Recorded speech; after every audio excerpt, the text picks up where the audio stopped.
días, profesora, compañeros, somos el equipo número 4. Hay una frase que dice, la mejor manera de predecir el futuro es creándolo. O en inglés, the best way to predict the future is to create it. Pero, ¿qué futuro estamos creando si nuestras escuelas replican la violencia? Hoy, a través del cuento El vencedor de César Vallejo, no solo veremos la pelea entre uno o dos niños, veremos el espejo de una sociedad fracturada. Analizaremos el bullying como un cruel entrenamiento para el abuso de poder, la lucha de clases y sobre todo, esa extraña tristeza que siente el que gana usando la fuerza. Acompáñanos a reflexionar. César Vallejo es un poeta universal que nació en Santiago de Chuco en 1892. Su vida estuvo marcada por la pobreza, la cárcel injusta y el dolor, pero su obra transformó este sufrimiento en un arte universal. Vallejo fue un vanguardista que exploró la condición humana en todas sus facetas. En Los Heraldos Negros de 1919, plasmó el dolor metafísico, la duda existencial y la angustia de Dios con versos que reflejan el golpe tan fuerte, no sé. Luego, con Trilce en 1922, revolucionó el lenguaje poético creando una estructura única e indescifrable que rompió con toda convención. Pero lo más relevante de su obra es su profundo compromiso social, visibles en poemas humanos y en la narrativa en cuentos como El Vencedor.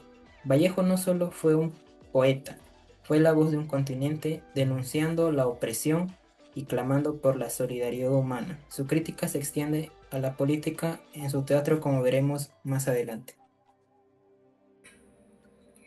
El contexto del cuento viene siendo que Vallejo traslada su crítica social al ámbito escolar para exponer la realidad de la violencia y el bullying infantil, reflejo de una sociedad clasista de la época.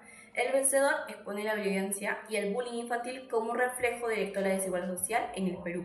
A través del enfrentamiento entre Juncos, un niño pobre, marginado y físicamente desprotegido, y Cancio, que pertenece a una familia acomodada, Vallejo muestra cómo las agresiones no nacen únicamente del conflicto entre dos estudiantes, sino de las estructuras sociales que se infiltran en el espacio escolar. Las diferencias en la apariencia, estatus y trato cotidiano determinan las relaciones de poder entre los niños, quienes reproducen sin cuestionar la lógica del más fuerte y del más privilegiado. Aunque Juncos finalmente gana la pelea, su victoria no presenta como un acto heroico ni liberador. Por el contrario, Vallejo subraya la profunda contradicción emocional del protagonista. Vencer físicamente no le otorga respeto genuino ni un lugar digno en el grupo. Su llanto posterior evidencia que la violencia, lejos de reparar su situación, revela la soledad, humillación y dolor acumulado por años de exclusión. El cuento termina mostrando que en una sociedad clasista, incluso el vencedor continúa siendo víctima de un sistema que normaliza la agresión como forma de validar la existencia. Gracias. Buen día, mi nombre es Rosalinda Escurra Colonia, de la carrera de Administración y Negocios Internacionales. Hoy les hablaré sobre la descripción de las tres escenas del cuento El Vencedor, en las cuales se muestran en varias escenas de este cuento que reflejan la desigualdad y abuso. La primera aparece desde la descripción de los niños. Juncos tiene ropa rota, pies descalzos y talones agrietados, mientras que Cancio usa zapatos nuevos y es presentado como un niño decente. Esta diferencia deja la clara desigualdad social dentro de la escuela y marca la posición de inferioridad de Juncos. La segunda escena es el abuso de poder. Antes de la pelea, Cancio empuja y agrede a Juncos sin razón, delante de todos, confiando en su condición social.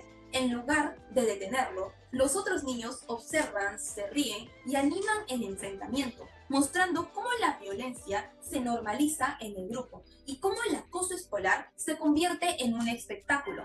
La tercera escena muestra la injusticia final contra el propio vencedor. Aunque Juncos gana la pelea, nadie lo apoya, ni lo celebra. Todos corren a consolar a Cancio, mientras Juncos queda solo, triste y avergonzado. Su victoria no cambia su realidad, sigue siendo el niño marginado. Esta escena demuestra que incluso cuando alguien gana, la desigualdad continúa. Gracias. El caso es la violencia escolar en Chorrillos. Unas alumnas atacan a estudiante y la mujer interviene en el centro educativo. Esto se trata de un caso de agresión grupal más conocido como el bullying. en el colegio. Es un caso agravado por el uso de tijeras e intenciones de humillación mediante la difusión en redes sociales. Este caso se vincula directamente con el ODS 16, que habla de la paz, justicia e instituciones sólidas, cuyo objetivo es poner fin a todas las formas de violencia contra los niños, incluyendo el bullying. La incapacidad de la institución educativa para detener el acoso y prevenir secuelas psicológicas en las víctimas. Señala una falla en la meta 16.6, donde habla crear entornos libres de violencia y promover justicia para los estudiantes. Gracias. En esta parte del trabajo presentaré una breve entrevista a un padre de familia sobre el tema de desigualdad, el abuso de poder y la violencia escolar, tal como se muestra en la novela, en el caso actual trabajado. Adelante. Buenas tardes. Buenas tardes. A continuación, con las preguntas, ¿cómo eran las diferencias sociales en la época de Vallejo? Eran muy marcadas y afectaban mucho la convivencia. ¿Había abuso de poder? Sí, era común y casi nadie lo cuestionaba. ¿Cómo se ve esa desigualdad en la obra de Vallejo? En el sufrimiento, la tristeza y las injusticias que describe. ¿Se atendía la violencia en ese tiempo? No mucho, se veía como algo normal. ¿Qué valores resaltaría Vallejo para enfrentar la injusticia? La solidaridad, humanidad y sensibilidad hacia el dolor ajeno. Ok. Ahora, ¿cómo influye la desigualdad en la violencia escolar el día de hoy? Genera exclusión, frustración y abusos entre estudiantes. Ok. ¿En qué valores ayudan a prevenir el acoso según el ODS 16? Respeto, empatía y responsabilidad. ¿Qué señales deben vigilar los padres? Cambios de ánimos, miedo a ir al colegio y aislamiento. Ok. ¿Las escuelas hacen lo suficiente? Algunas sí, pero falta aún más trabajo y apoyo. Y finalmente, ¿qué pueden hacer las familias para reducir la violencia escolar? Escuchar, enseñar valores y trabajar junto con la escuela. Esta entrevista nos permite entender que la prevención de la violencia escolar no solo depende de los docentes o de la institución, sino también del compromiso de las familias, reforzando el mensaje del ODS 16 que busca una convivencia pacífica y segura para todos. Vallejo es un universo, mientras El Vencedor critica lo social, su narrativa en escalas también explora la psique humana. En el cuento Alféizar, en donde elaboramos una infografía, encontramos una profunda nostalgia y dolor existencial. El narrador, desde el encierro, recuerda su infancia feliz y la profecía de su madre sobre la soledad. La infografía que hemos preparado destaca cómo su dolor se convierte en desamparo y cómo el alféizar de la celda se vuelve un símbolo entre la mente libre y el cuerpo encadenado.